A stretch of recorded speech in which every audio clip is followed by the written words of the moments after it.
Hello, everyone. I wanted to make a little short video about. I'm going to be in Ecclesiastes 7:9, and it says, "Be not hasty in thy spirit to be angry, for anger rests in the bosom of fools." That's what I want to speak about is anger. Um, if you'll let it, if anger will just get with you in your easy chair, and if you'll just let it back and let the head rest back, anger will stay there with you all day long until you uh, bid it farewell. Anger will take you farther than you, like the song said, you want to go, but you won't be able to get back if you go too far with anger. Um, we chastise our children for behavior in school, and they probably, from some, they learned it from their parents, they learned it from us. Their marriage, they're going to see things they'll pattern after what they saw in your marriage. But uh, be not hasty in thy spirit to be angry, for anger resteth in the bosom of fools.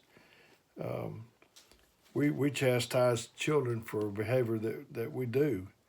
And if daddy pitches a tantrum at home, then the child may pitch one at school too. So, physical rage. There's children that live in fear of their life. They're afraid that if they say the wrong thing, that they'll get backhanded across the room. Um, they, the husband gets angry, and he breaks things in the cabinet, and then he's got to pay for them all over again. Um, the parents teach their children how to act in a marriage. So not all rage is physical. There's verbal rage. We want kids to walk and talk, and then we tell them to sit down and shut up. We program them with negative things, and we tell them that they're dumb or whatever, and they can't do things. And it takes a lifetime of deleting these files until that they can get it out of them. Not only is there like physical rage, like I said, there's verbal rage too. And sometimes it's not the things that you say, it's the things that you don't say. It's not that you're blasting them with words, it's just that you use silence on them. And that, to me, that's still verbal rage, that's still verbal punishment. Um, Kids go to school hungry at night. Uh, a lot of kids throughout the country will go hungry for food, but there's just a lot that goes hungry just longing for a word of encouragement from their parents or somebody, just a kind word. Um, and there's emotional rage. Um, Another tactic of the enemy is to get you tired. Um, I used to like to watch boxing. I don't know why I did, but anyway, there'd be a big old guy in the ring, a little bitty guy, and looked like the big guy's going to clobber the little guy. But the little guy just gets to running around the ring. The big guy's got his hands up like that, and by the time he just drops them little at a time to the little guy just mops up with him. That's what Satan's trying to do, is make you tired. Um, some people want children, and they say, I'm tired of not having children. I go around my friends, they've got children. And then there's people that's got 5, 6, 7 children, and the woman says, I'm tired of children. That's all I do all day long is just tend to kids. Um, so the enemy will try to make you tired. Even the turtle, if you provoke it, it'll go back in its shell.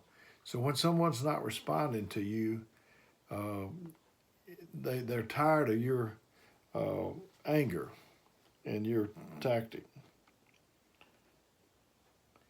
And over in Ephesians, I think, in the 4th chapter, he said, be angry and sin not. So he didn't say don't be angry and sin not. He said be angry and sin. Now, God knows that we're going to be angry, but just don't let that become to be too frequent. After the anger will give you bitterness inside, and anger will kill its landlord. You let anger rest in here, and it's going to kill you. You'll get bitter. If you don't kill anger, anger will kill you. And some people, you don't know what they're going to do. You have to walk around them like walking on eggshells.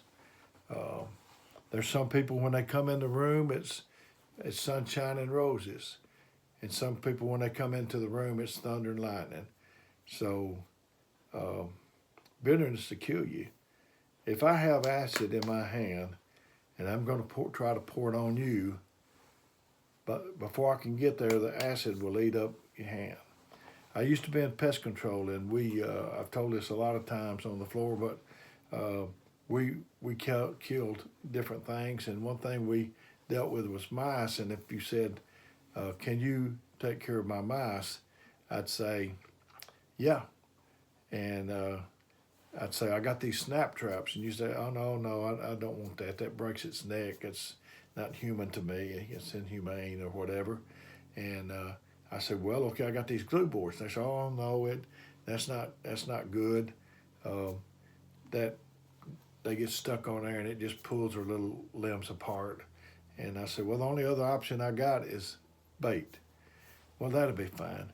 So what you do is you leave the bait, you come back and check on it at the required time, like a month or whatever. But say if I put the bait out and I'm just standing back watching for the mouse to come get the bait, it doesn't happen soon enough, I lose patience, and I say, well, I think I'll just take the bait. So I take the bait and eat it. And then I back up and I'm waiting on the mouse to die. You know, that is, I know what you're saying, that's pretty bad, but that's what we do. We take the bait and we're waiting on it to take effect with somebody else when it's not going to do it. We think somebody's acted in a way or done us wrong in a way that they don't deserve a blessing, and the next thing you know, they get a blessing from God, and here we are over here. We don't get one because we've judged. So anger is a big problem, and if you have an anger problem, anger management problem, ask God to help you and to see if you can. I know God wants you to do better, so I'm sure He will help you. I love you. I tell you what, it makes me I've always made me be nervous to be around people that flip a wig or whatever you want to call it. It said, it talks about temperance, and that's self-control. We are to be able to control ourselves. And it said in the Bible that he that hath no control of his own spirit is like a city that's broken down without walls. That's the way they used to defend their cities. Like Jericho, they had those walls up there that God had to let come down. So that is your defense. If you don't have temperance, if you can't control your anger, people can just come and walk right over you. So I think this is good for some people. This message probably wasn't for everybody, but for some, I think that you probably needed it, and I need to be reminded from time to time. Thank you very much.